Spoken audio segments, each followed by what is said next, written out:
The land is dry around Katikati village in northern Tanzania, and there are very few water sources.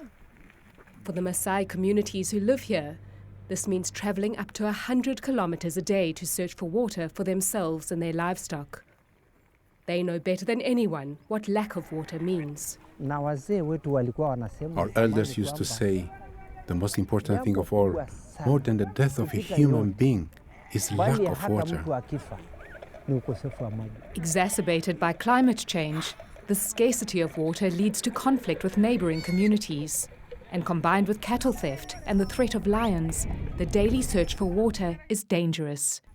Zion Fupi would travel 11 hours a day to fetch drinking water for her family. In those days, we were in very big danger. We were going very far to fetch water. At night, it was difficult to sleep because we were aching from walking long distances.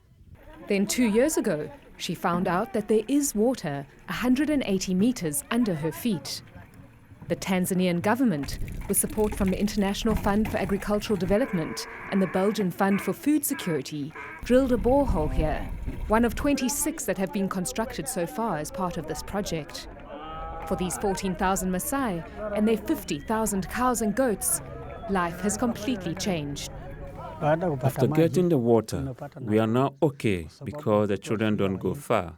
They go to school as they are supposed to. Secondly, when the cows go to get water, they will all come back because there are no threats anymore. With no need to travel to find water, the Maasai here have started to build more permanent houses. Nini maana ya familia? The children attend school and soon a health centre will open. There have been other changes too. Before, we were sleeping dirty until the rains came. When it rained, that's when we would wash. But now that there is regular access to clean water, health and sanitation has improved, and instances of diseases like trachoma have drastically declined.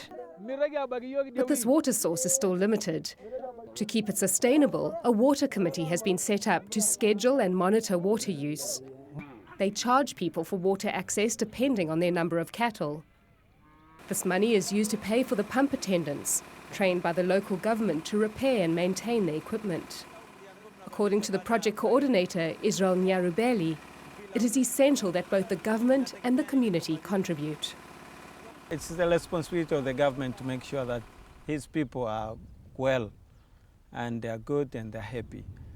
And it's the responsibility also of their community to work for their own development.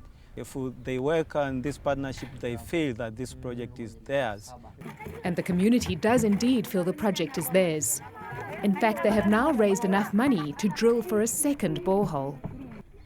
But what are the consequences for the Maasai culture when they decide to settle? When asked this, the elders were adamant that they are nomadic only to search for resources. It has nothing to do with being Maasai. We haven't lost our culture. Our culture is still the same. What is a bigger concern, perhaps, is the impact on the natural resources. Government says that their next step will be to work with the Maasai to decrease their number of cattle to ensure that the land can sustain them. Meanwhile, for this community, access to water is something to celebrate.